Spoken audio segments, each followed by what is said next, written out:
a whole vocabulary to talk about settler colonialism and white privilege and cultural appropriation. None of that existed in the 1980s in a sort of there was no sort of articulation of that, but the ideas were out there. It just, now I think you study Native American issues in college and you come out with a whole suitcase full of prepackaged ideas that then you can apply and see how they fit. And I didn't have that suitcase with me.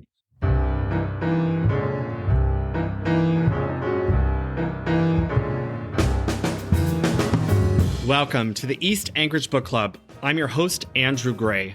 The purpose of this podcast is to tell the stories of Alaskans of interest and importance. Today, our guest is author Tom Kizzia.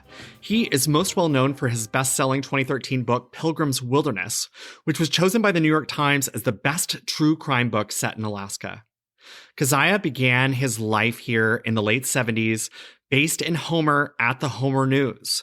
In the early 80s, he was hired by the Anchorage Daily News, and while working as a reporter for that paper, he wrote a series called North Country Journal.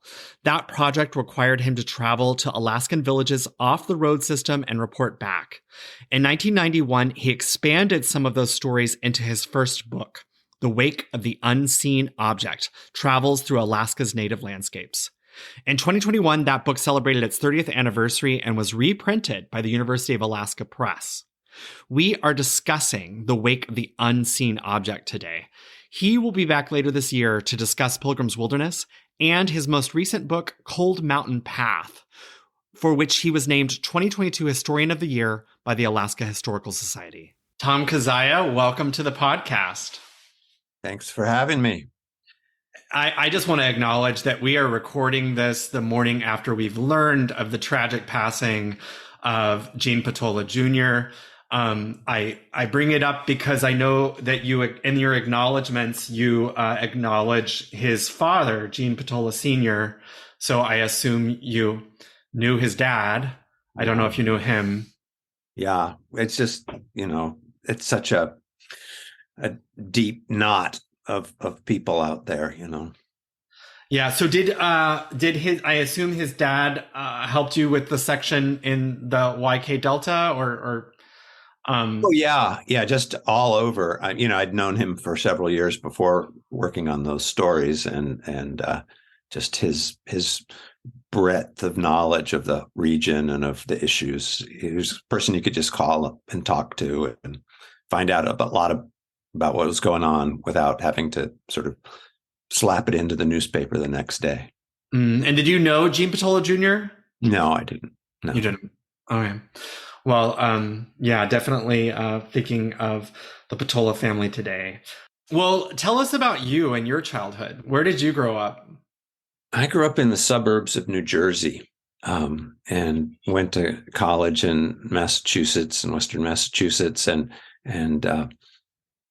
came up to Alaska for adventuring, but also with the idea that it would be a good subject. I knew I wanted to be a journalist, and it would be a place to start a career. It turned out to be a place to have an entire career. How old were you when you knew you wanted to be a journalist? I probably even in high school, I was covering sports for the local weekly, and I knew I wanted to be some kind of a writer. Actually, I guess, my first years in Alaska, I was editing the Homer News and living in Homer and building a cabin. But I was trying to go straight to write the great Alaska novel. And, so I was really kind of dabbling in a lot of things those first 4 or 5 years. And it was really only when I got hired on at the Anchorage Daily News and moved up to Anchorage to work for the paper that I committed to making journalism really the focus of my career, to really take it seriously and go all in. So were you a new college grad who saw an ad for Homer to go to work, or did you No. move to Homer and then start writing? No, I came up to Alaska to go mountain climbing, and then I had come up on a college summer to do a first ascent up here, and then came back after graduating with some friends, and we spent the good part of the summer up in the Brooks Range. And then I stayed on with the idea of getting a job at the Anchorage or Fairbanks papers to start a career. And having done my interviews and waiting for a response, I wandered down to Homer to meet some old college friends who had moved here. And they said, hey, the local weekly is looking for somebody with some journalism experience. What about, how would you like to take over the weekly paper here? And it really wasn't anything that wasn't my career trajectory, anything I had in mind, but I kind of fell in love with the idea. And yeah. And what year was it that you came up the first time? 73 in college and 75 when I graduated. So it was right during the oil fight in Kachemak Bay, and there was a lot to write about. Yeah, I'm sure. And did I guess you applied for jobs in Fairbanks and Anchorage Daily News, but didn't get them? Or yeah, in the Anchorage Times, the Fairbanks paper eventually had offered me a job, but by then I was kind of smitten with the Homer idea, and so I just let the other ideas drop, the other applications drop. How long did you stay in Homer before you took the job in Anchorage? Well, I was 4 years in Homer, and then I went back to Washington, D.C. for a year and a half to sort of pinch myself and say, what am I doing in Alaska? And then I realized I really missed Alaska. And that's when I made the decision to come back and work for the Anchorage Daily News. And like I say, just plunge in.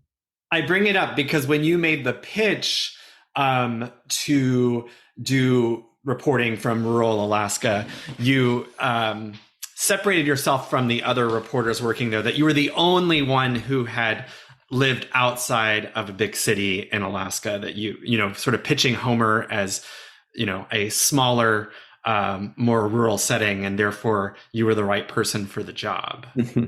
Well, yeah, that was my excuse. It was actually true. I had a negative feeling about Anchorage moving up from Homer, having just been a Homer resident for all those years, and was very happily, very pleased to realize how broadening it was to move to Anchorage and suddenly to be connected to all the far-flung parts of Alaska, as opposed to just knowing the lower southern Kenai Peninsula as well as I got to know it.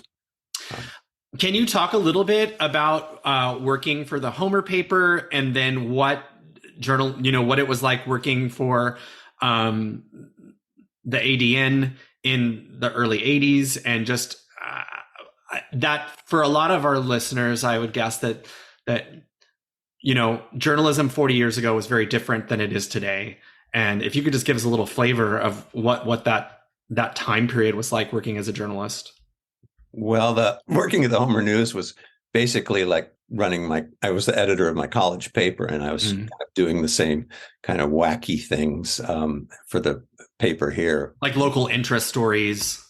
Yeah, but just we could just do whatever, the poor readers here had to sort of bear with our sense of humor. But do you remember any particular stories that you're kind of embarrassed about now?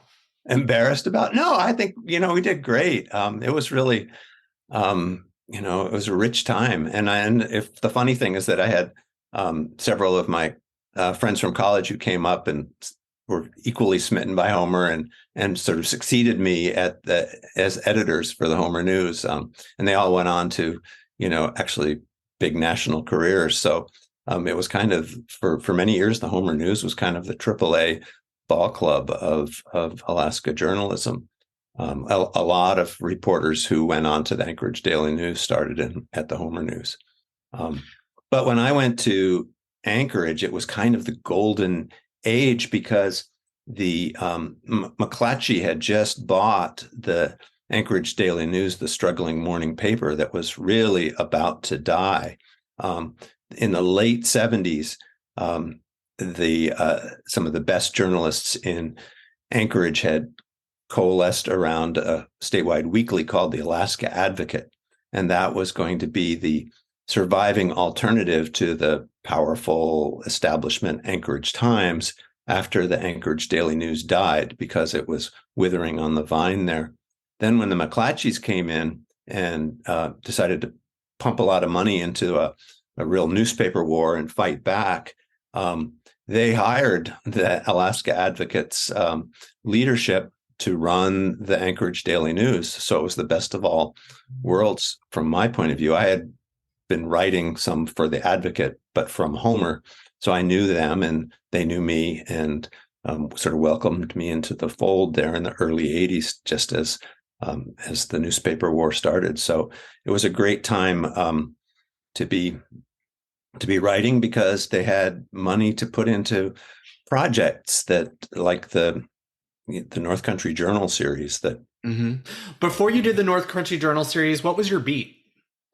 They came when I got there. They offered me the oil and gas beat, which was considered the prestigious beat in Alaska, because I had experience, unlike a lot of the other new reporters. I'd lived here for a long time, and then the other one was the traditional entry level beat of the police beat. And I surprised them by picking the police beat, because I really wanted to write kind of street level human interest drama stories. That as a writer, I was a fan of, I'd been reading Jimmy Breslin in New York and some of the great journalists of that new journalism era. And that was the kind of work I wanted to do in Alaska. I didn't want to be, going in to interview white collar executives about, long range spending plans.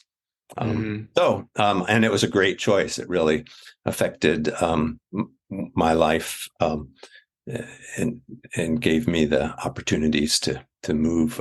And then when I went out to cover the bush, I was sort of doing it with that same kind of storytelling attitude that I had as a police reporter. So I was trying to find those small dramatic feature stories rather than the environmental impact statement stories. But I did enough of those too to understand the issues. Right. So what we're here to discuss today is your book, The Wake of the Unseen Object, travels through Alaskans' native landscapes, which was published in 1991 and then republished again in 2021, just a couple of years ago on the 30th anniversary. And that grew out of the series that you did for the ADN. One of the unusual, instructions, or maybe you can talk a little bit about whether it was your own part of the pitch was to, if you saw a news story, to run the other way. Well, that actually came from my editors, from Howard Weaver and Pat Doherty. They gave me a little index card to carry in my pocket, and one of them was to run the other way if I saw a news story while I was out in one of these villages. And the idea was to kind of break the bad habits or not bad habits, but the usual habits of a reporter, which is to, like I say, find an environmental impact statement and write a story about along those lines, or go to a hearing and quote people's testimony and what the officials say in response, and that kind of a story. That wasn't, even if it was set in a village, that wasn't the kind of story I was out there to look for. And so it took a sort of rigor to look in the other direction, and that was part of their edict. And another one I remember was, if I felt the need to use a term of anthropology, to lie down and breathe deeply until the feeling passed, because I was going to be writing about Native people, Native cultures, and they didn't want it to be a sort of social science exercise. They really wanted it to be about real people doing real things, and to give the whole idea, really, the way I had pitched it was, Anchorage doesn't really know much about what's the rest of Alaska is like, even though we think we do here in Anchorage. We really don't. And we need to, as a paper, we can sort of tie this state together if we tell them in Anchorage what it's like out there. So the idea was to give the perspective from the villages looking back at Anchorage rather than to be in Anchorage looking out at the village. And that took a big commitment, for time and travel to spend time out there and to try to find the stories that would tell that. I also tried to find, for this newspaper series, keep the stories really short so that because I had a tendency to write these big, thumb-sucking Sunday stories. And in this case, I wanted the series to be something that people would, they'd see the little logo for the series and say, oh, I know I can finish this story with this cup of coffee, and not set it aside to read for the weekend. So tried to break it down into a lot of little short stories, and then eventually coming back to it 2 years later to start writing a book, I had to kind of work it the other direction, take all that material and then extend them into longer chapters. Well, I kind of alluded to it earlier that just by my tone, when you pitched that you had lived 4 years in Homer and therefore you were the right person for this job. I mean, Homer is on the road system. It's a predominantly white city. It is not a rural village in Alaska. And I'm wondering if you remember the very first village that you went out to do the series for, and if you had any moment of realization that this was going to be harder than you had imagined. Well, I had actually done a mini version of this when I was at the Homer News. I went out to Nanwalek, which was known as English Bay in those days, and Port Graham and Seldovia, and wrote about the 3 native corporations over there. This is in the, 77, I think, or 76. And nobody'd really looked in on them before and said, what's going on here? And there was such an eye-opening experience for me to go over and hang out in those villages, that I kind of knew a little bit about what I was setting myself up for. But yeah, I definitely very steep learning curve going out into the villages. And I'll just also say Homer was much more remote in 1975 than it is these days. I mean, there was no real tourist industry down here, believe it or not, when I first got here. But getting out to the villages, when you read the book, it's the first few chapters. I do a lot of stumbling through some bad interviews and sort of trying to find my way and express the confusion that I'm feeling out there. And while that was certainly a feeling that came back repeatedly over the course of several years of travel, in the book, it tends to accumulate in the first chapters, and then, because the book, the narrative arc is kind of me learning how to learning about the world. I was curious if the book takes place in chronological order or if you reordered it so that it sort of made more sense. I mean, are the first few chapters literally the first few from the series, or was it random? Yeah, no, I did. It did fall pretty much in the order that they happened. And so sometimes it was my writing that would emphasize something in one trip that you could have emphasized in a number of different trips, but this is something I want to deal with early in the book, so I'll bring this theme in on this trip. So I was thinking in those terms when I wrote the book, not so much when I was doing the original reporting. It was only about 40% of the trips that found their way into of the stories that I wrote, not the trips, but of the stories that found their way into the book. So there was a lot of removing and judgment there.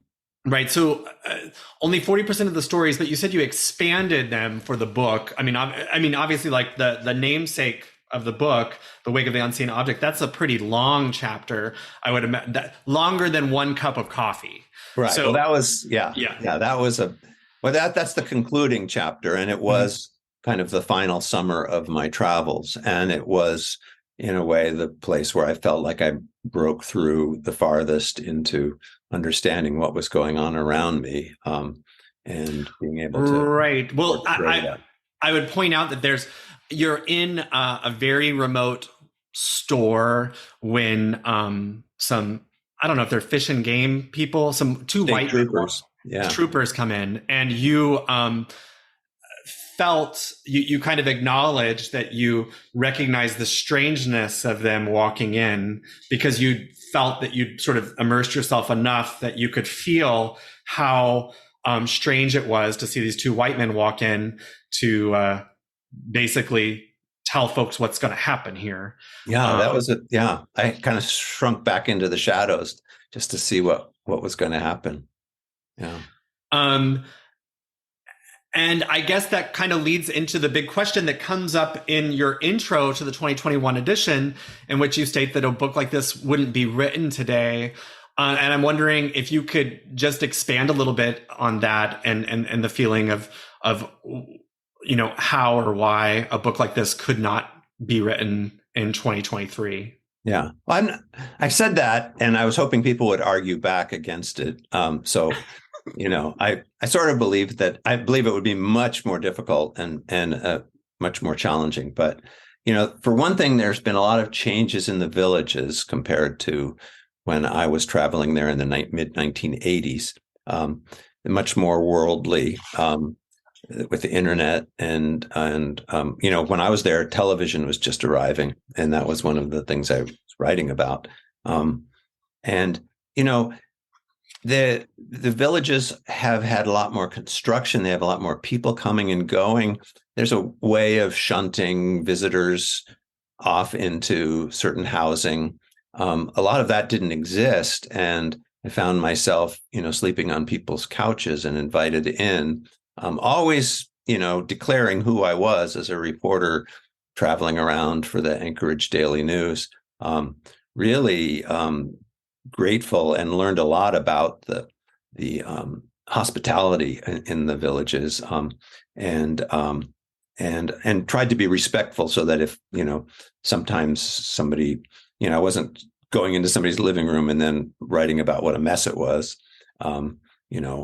So trying to be a good visitor. But so that's one change, is that the villages wouldn't receive a writer in the same way. I think that there were more voices coming from the villages now, more writers, more way to express themselves. At the time, there really wasn't very much of that, and I felt sort of justified in going out there and trying to empathetically learn and write about it, because there wasn't another way for the villages to make their opinions known. So that would change too. That'd be a change too. Like people would say, why do we want to pay attention to the sort of quirky observations of a white guy who doesn't live here when we can tell you what it's like ourselves? And then there's also the there's a whole political change. Now there's a whole vocabulary to talk about settler colonialism and white privilege and cultural appropriation. None of that existed in the 1980s in a sort of there was no sort of articulation of that, but the ideas were out there. It just, now I think you study Native American issues in college and you come out with a whole suitcase full of prepackaged ideas that then you can apply and see how they fit. And I didn't have that suitcase with me. So, but I did have the advantage. I went to Hampshire College in Western Massachusetts, and it was kind of a cradle of political correctness back in the 1970s. And I had a very uh, self-questioning attitude about what I was doing out there. I had so that my blinders were part of my subject. And I think one reason that the University of Alaska Press was interested in republishing the book is that it's still, it doesn't seem as dated as it might, because I was raising all those questions of cultural appropriation, even if I didn't use the exact language that's in use today. The what was that? The somebody was talking about heteropatriarchal settler colonial fantasies. That was me, but I was talking about the why that was a problem. But I think the reason that some of that came up was, and this is kind of a little bit of a shift here, but what I thought I was trying to do and learn from when I went from taking the small pieces that I'd written for the paper and turn it into a book, was I was entering into the genre of what was really big at the time called literary travel. And so to put I wasn't really a character in most of the stories in the newspaper, but now I was going to turn it all into a first person book. So I might go to a village and I would come away with 5 stories about people and things that are happening in the village. And then for the book, I would go back and rewrite the whole thing in first person. So it would start with me arriving in the village. And so to figure out how to do that, I read some of the great literary travel works and figured out how they set up scenes and how they describe the weather and how they move from, historical background to current moments. And that was really a big education for me. And it was, but it was kind of there were all the guys, all the ones I was reading were white men, traveling in the third world. And that's right. That Their imperial adventure tradition. reporting. Yeah. Like Bruce Chatwin. And I thought when I read your intro, it was interesting because I read Bruce Chatwin.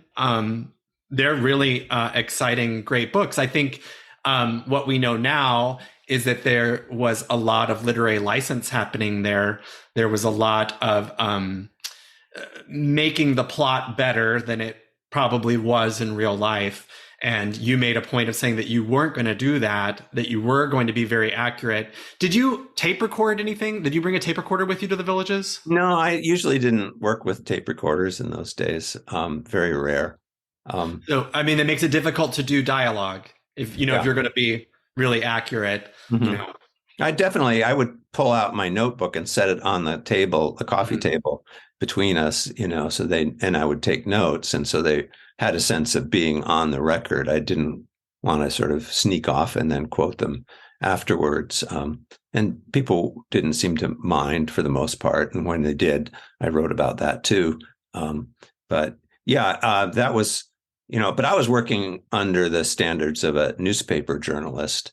And then having written these stories and been on the record, I couldn't go sit in my writing studio and change the quotes or change what happened. And I wouldn't have done that anyway, because I was still, adhering to the standards of accuracy that the newspaper holds.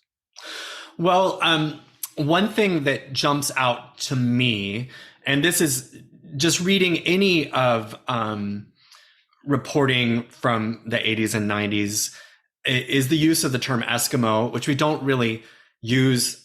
It's not very commonly used anymore.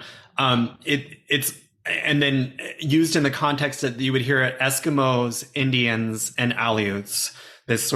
These 3 different groups. And for me, I'm always trying to figure out, well, who are the Eskimos? Is it the Inupiat? Is it the Siberian Yupik? Is it the Yupik? And it seems like Eskimo was this term used for all 3 of those groups. And one point that you made did a good job of in the final chapter was mentioning the bow and arrow wars, which you can correct me if I'm wrong, that was Yupik on Yupik violence. Yeah, very much. And I think, when I had interviewed Melanie Banky a couple of years ago, she talked about the assumptions that are made where they'll group Alaska Native groups together when they are have historically been at war, and that grouping Siberian Yupik with Inupiat with Athabaskan is not a historically accurate way of putting people together. And but I think that the politically correct way that we say is Alaska Native, to refer to all tribes in Alaska. So I think it's problematic both ways. But the language has definitely changed. It's definitely changed. I mean, you had the Greenland Inuit in northern Canada, but then you hear visitors come to Alaska and refer to the Yupik as Inuit, and that's not accurate either, as if it were some sort of pan-Arctic affiliation. So, what I was doing at the time in the 80s, when I was in addition to writing these stories, I would every fall cover the AFN convention, the Alaska Federation of Natives, and they had a big banner across the stage saying Eskimo, Indian, Aleut.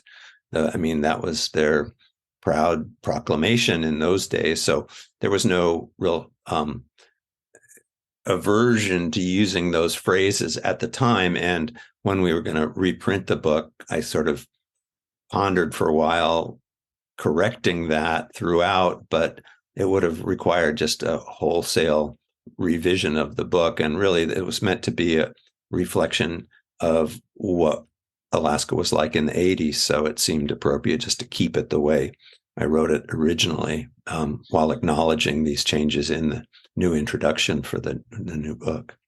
I'm actually going to correct myself. So I think the correct term is St. Lawrence Island Yupik. I think there's probably saying Siberian Yupik is not accurate either. So I'm correcting myself. I mean St. Lawrence Island Yupik. Yeah, well, when I went to English Bay in 1977 and I asked them, what's your sort of ethnic grouping here? And they said Aleut. And then that evolved into Aleutic. Mm-hmm. And then Pacific Eskimo was another term that was applied. And,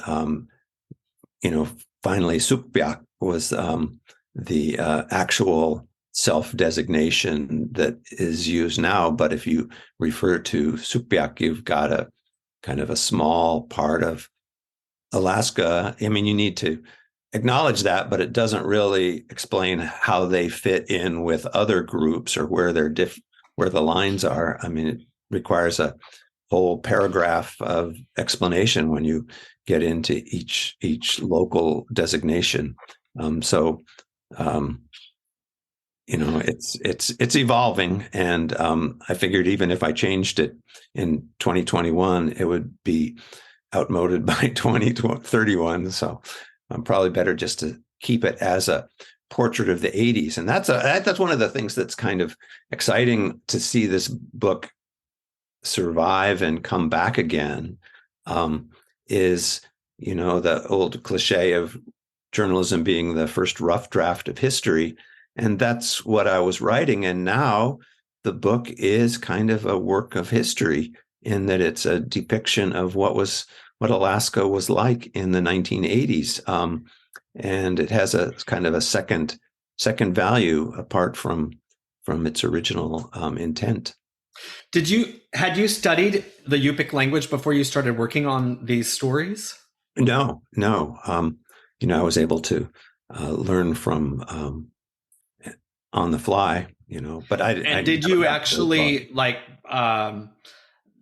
did you study in earnest, or was it just you picked up words here and there? No, I was picking up. I made a couple of meager efforts to understand how the sentences fit together, but no, I was nothing very cool. Well, You mentioned in the wake of the unseen object about your ability to say eventually pronounce the Yupik word for it in a way that didn't make people laugh. Can you Right. say it for us? Kavlunak.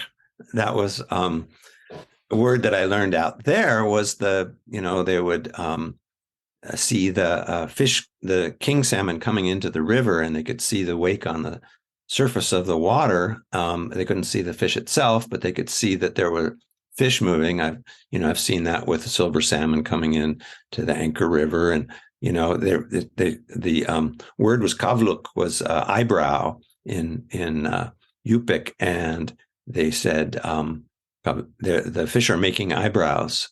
And then in the sort of climactic scene of that chapter, they're out hunting beluga whale and pushing it into the shallows so that they could see the wake as it was swimming along, and then they could shoot it and bring it back to feed the whole community there. So that was a wonderful term. And to me, it became a sort of a metaphor for my whole quest out there, because as a naive white guy from the New Jersey suburbs, but an Alaskan, and, a well-informed Alaskan too, trying to write about the place that we all call home, I was not likely to have the insight of a elder or even an experienced anthropologist into what I was seeing on a 5-day visit to a place, but I could get glimpses of it, and I could see I could sort of see the wake on the surface, and that was the best I could bring back as a reporter, were the sort of signs of what was moving below. In that climactic section, you wrote a little bit about feeling sorry for the whale, which, as a reader, I appreciate it. I mean, I think that for folks who didn't grow up hunting whales, I think there is some, on the one hand, this is for millennia, the way that they have provided for themselves in the villages, the way villages have provided for themselves. But I think there is a little bit of a feeling bad for the whale. And you acknowledged that. You also said that you felt better because one of the folks on the boat felt bad too. Yeah. Well, that was a little connection there we had, but I had talked a lot in the book about different kinds of subsistence and the value. So I wasn't coming at this sort of this wasn't the first time I discussed this issue. But I wanted, when you're writing, you have to keep the reader in mind as well as be empathetic to the subject. And the challenge for good writing is to keep shuttling back and forth between those two. So I wanted to be able to connect with the reader's feelings in that moment as I described that hunt. But then I think clearly it's justified by what follows after they catch the whale and bring it in and carve it up and distribute it, and gave me a box with whale meat to bring back to the camp where I was staying. You wrote an article for the New Yorker in 2016 about Inupiat whale hunters. So I'm just thinking, that's 30 years of reporting on whale hunting. I mean, do you still have ambivalence about whale hunting? I mean, as expressed in the end of the book, No, I don't think. No, I think I wasn't really ambivalent about it. It was, I think there's a little human connection there, but I think that the hunters feel that too, and that was what I wanted to express. That they realize they're taking a life, but that it's for the higher purpose, and that the spirit of the animal is participating in this. And I understand that way of approaching it, and it seems wholly justified. Certainly in the Inupiat world, it's the center of the whole daily life and culture up there. So, and so in the New Yorker piece, I was writing about how climate change was affecting that whale hunt, and how the whale hunters, the whaling captains who had always resisted any kind of offshore oil because it would threaten, with direct, environmental consequences, their whale hunt, but also with the indirect consequence of climate change and losing the ice to hunt on. That was going to be, a problem for the whaling culture. And yet, these are the whaling captains are also the, board members of ASRC, and they have a responsibility to their communities up there to kind of keep the modern civilization that they've built in the Arctic, even though it's a very expensive one to maintain. And if they didn't promote offshore oil at that point, they were not sure how they were going to, continue into the future. I think it's still a big question how they're going to, what's going to be going on up there 50 years from now as the oil economy tapers off. And that's kind of what I wanted to get at in that story. They seem like the ultimate Americans in a way, because they were more tied to the environment than really any Americans I know. And yet they're also more tied to oil development than any Americans I know. And so what a dilemma for that place and that culture. Well, speaking of climate change, I was mapping as I read the book, trying to see where you were. And so I was Googling the place name and then zooming in on the map.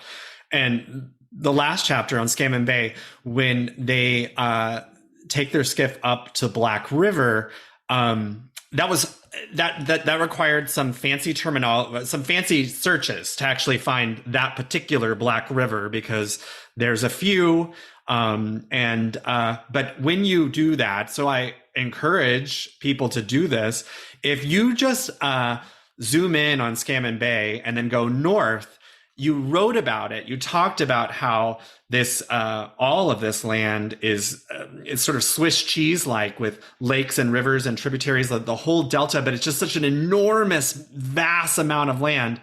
You can, and you wrote that it's pretty much all sea level, and that just a little bit of an increase in sea level would create islands.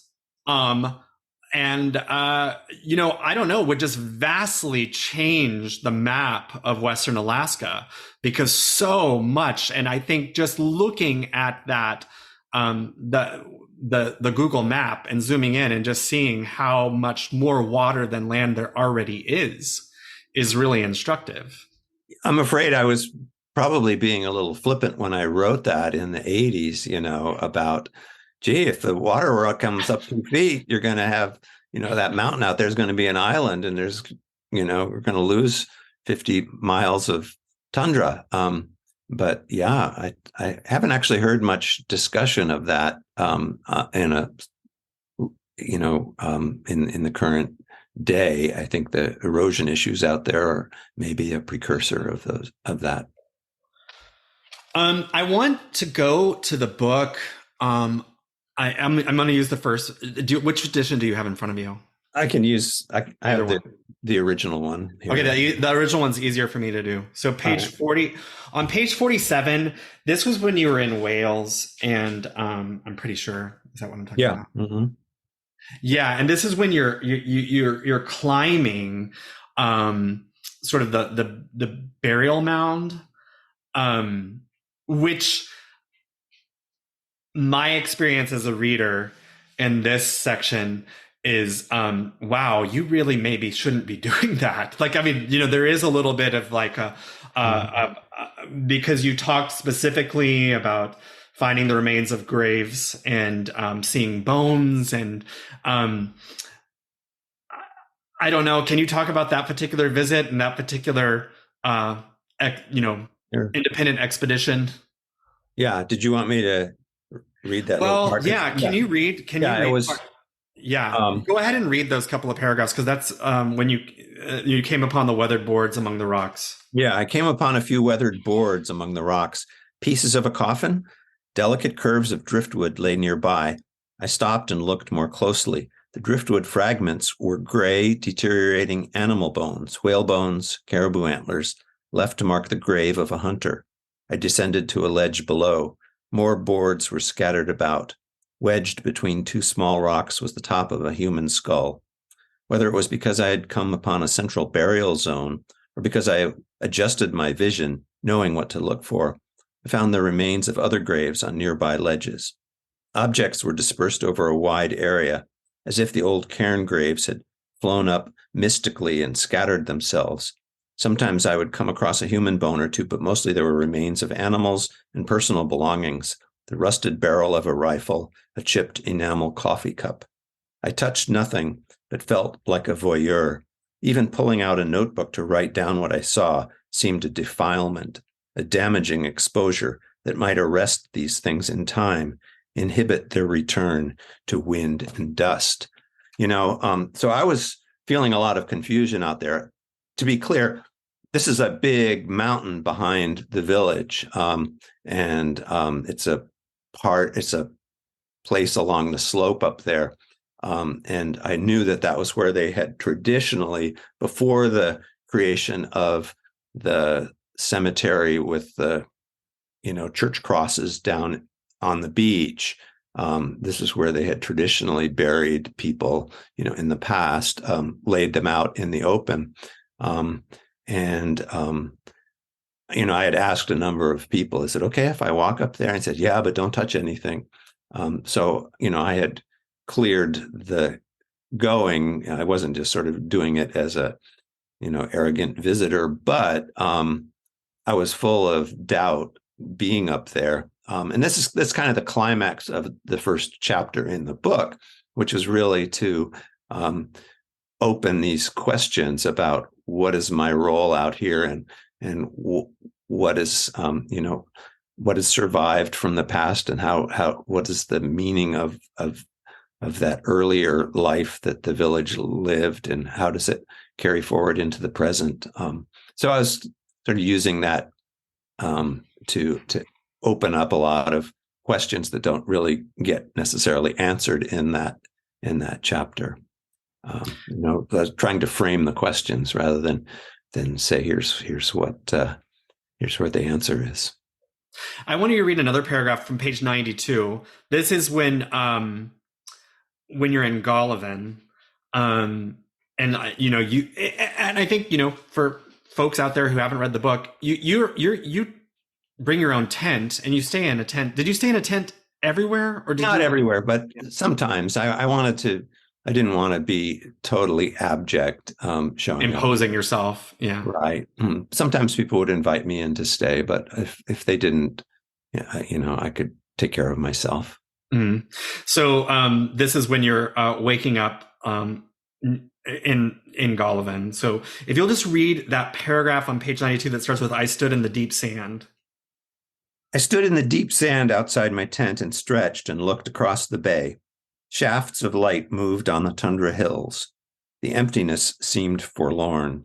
I was leaving the Seward Peninsula, and it was sad to think about everything that was passing. The older people I'd met, the last generation to have grown up in a world wholly unlike our own. I knew I'd never again be able to cruise so calmly through my newspaper's obituaries, those brief paragraphs that marked the passing of men and women in their 80s, the elders of distant villages that were not so timeless after all.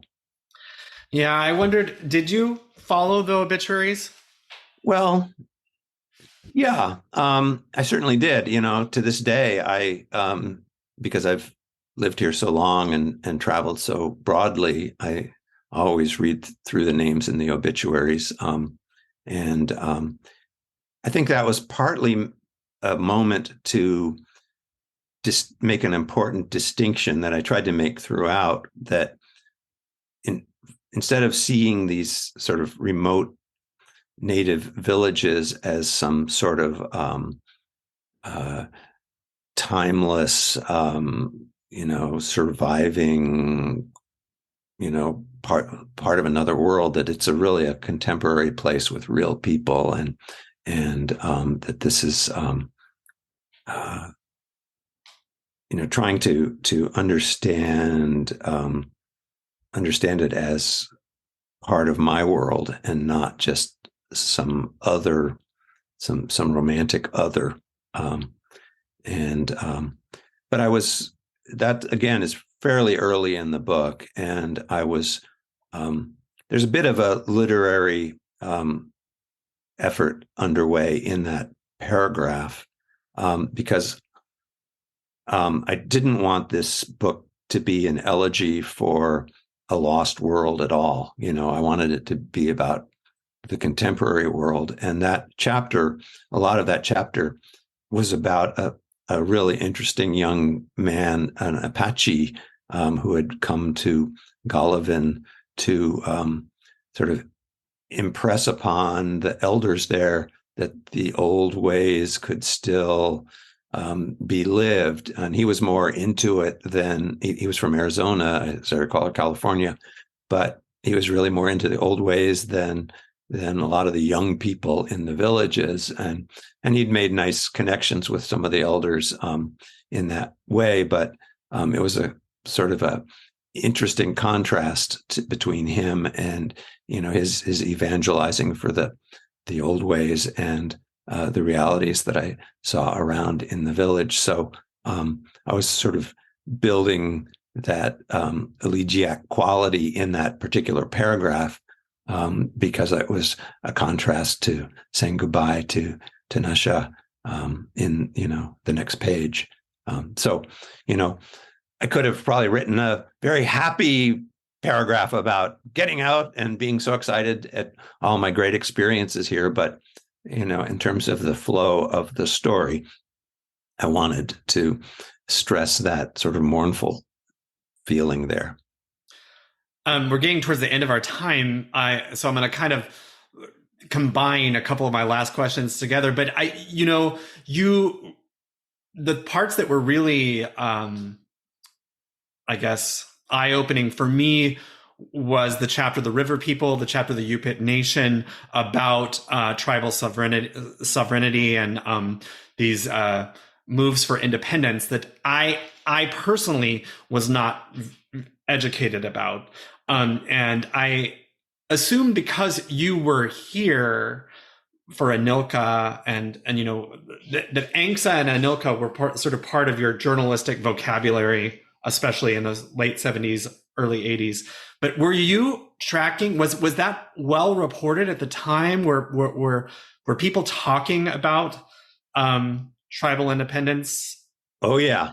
Yeah. It was a big deal.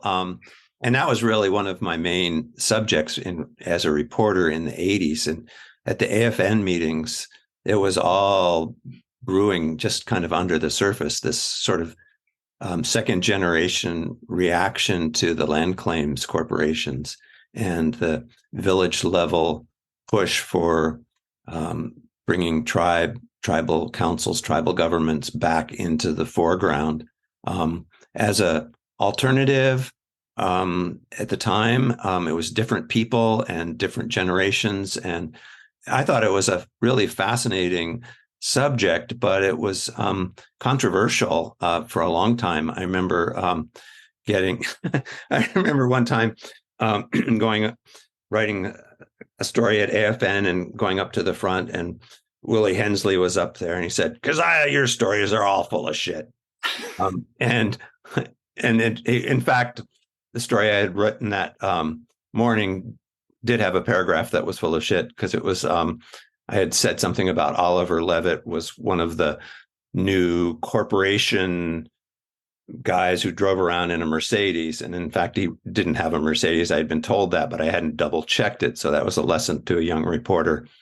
He drove an old beater around Anchorage. And but they were mad because I was giving a lot of attention to this sort of tribal upsurge. And I was really interested in how that had created this divisions within the Native community in Alaska.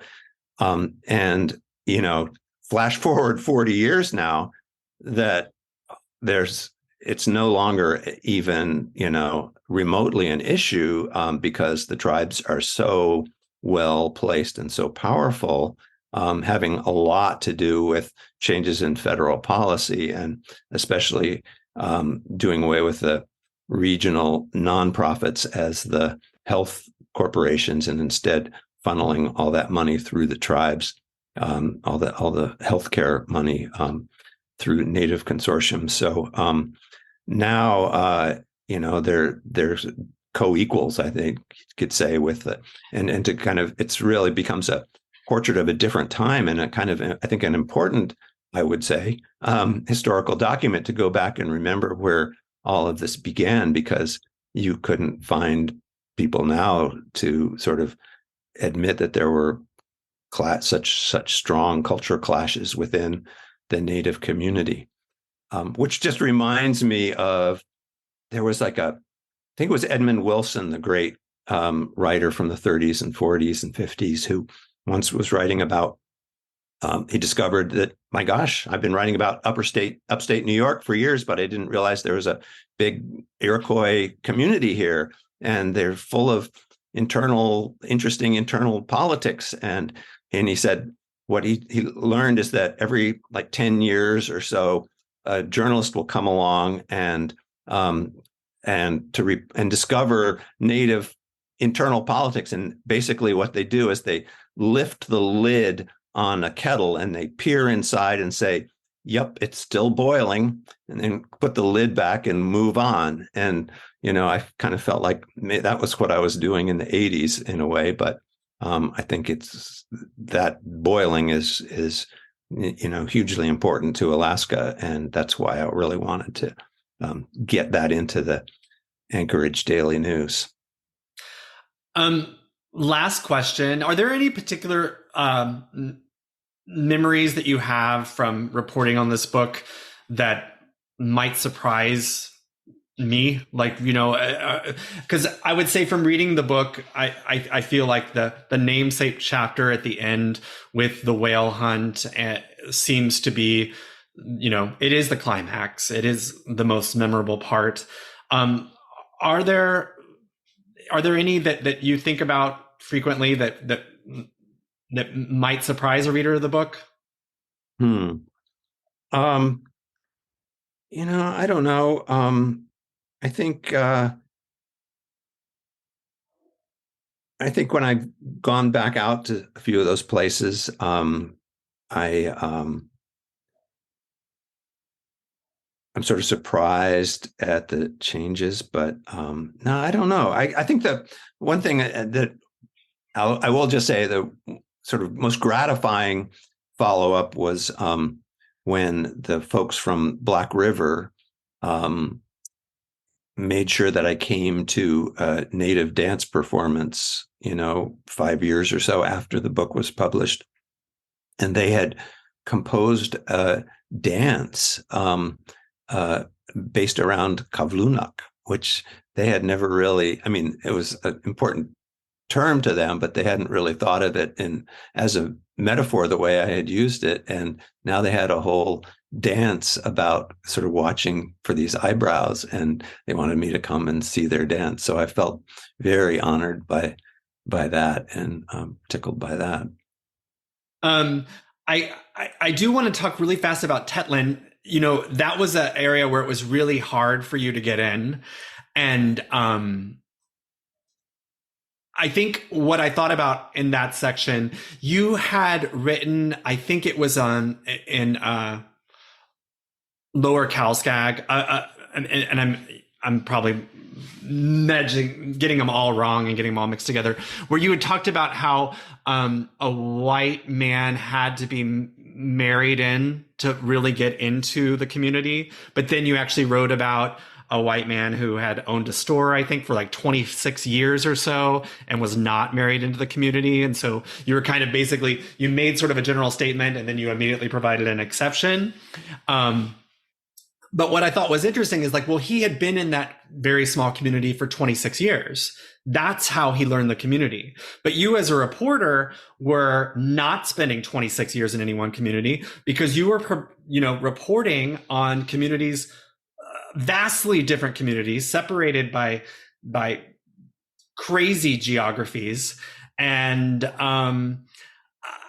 so I guess like I'm really getting to the point, like how was it even possible for you to really get a sense of a community when it was so difficult for you to even get into some of them? Yeah. Well, part of it was that I had been, like I say, covering the AFN, covering Native politics on a sort of as a more conventional reporter.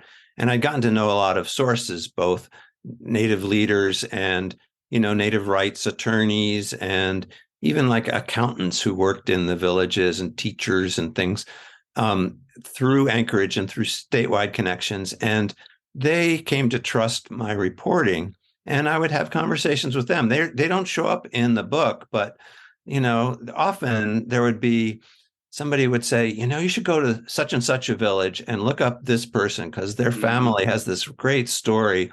And so I had all this sort of information in my pocket that I don't necessarily cop to in the telling the stories in the book, but I had a head start. Definitely. Well, hey, that's really important because I read one critique of the book, and the assumption that I don't even know if you call her a reviewer, critic, was that, that this random white guy was dropping into random villages and then complaining about having difficulty talking to people. Mm-hmm. But the truth is that you weren't dropping into a random village. You had some connection. You knew somebody who'd recommended that you go there. You knew some people to ask for. And I would guess that in some cases, there were people who knew you were coming. It wasn't like you were showing up randomly. Yeah, no, I didn't. And I never said I was meeting somebody for the first time without any connection. If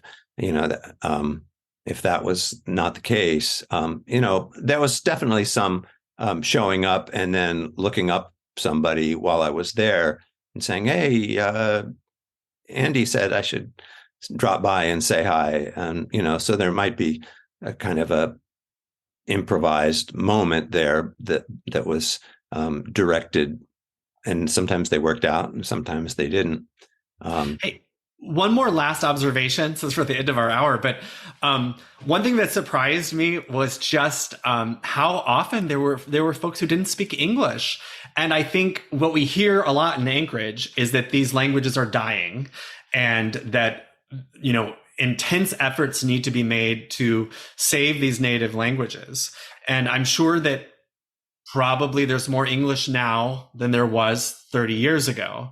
But that was a surprise that there were instances where you really couldn't communicate. Yeah. Yeah. And that was generational too. I think that's changed in 40 years. And in answer to that the criticism of it, there was the fact that I had written these stories for the Anchorage Daily News and had published them and hadn't had blowback on them gave me a lot of confidence in writing the book then, because there were a few things that I did hear back on when I wrote it in the paper, and then I changed that, would amend it to make it appropriate for the book so that it was a reflection of reality. Can you think of a particular thing that you had to change? I'm not offhand right now, but I had a sense, basically writing the narrative of the book, that it was kind of in a way that most travel books are not. That I'd already sort of showed the first draft around, mm-hmm. and had it approved by not having caused a big ruckus. If you got something really wrong, you would hear about it. Because Alaska is still a small state, and I would run into these folks at AFN the next fall, and they would tell me if I'd gotten it badly wrong. Mm-hmm. So, well, Tom Kizzia, thank you so much for being on the show today. We will do another, if it's okay with you, about McCarthy. Okay. Yeah. So thanks so much. Okay. Thank you. Thanks for your interest.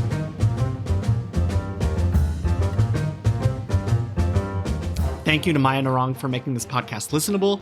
And thank you to you, our listeners. If you like what you heard, please subscribe, rate, and review us. To contact me, email eastanchoragebookclub@gmail.com. That's East Anchorage Book Club, all one word, @gmail.com.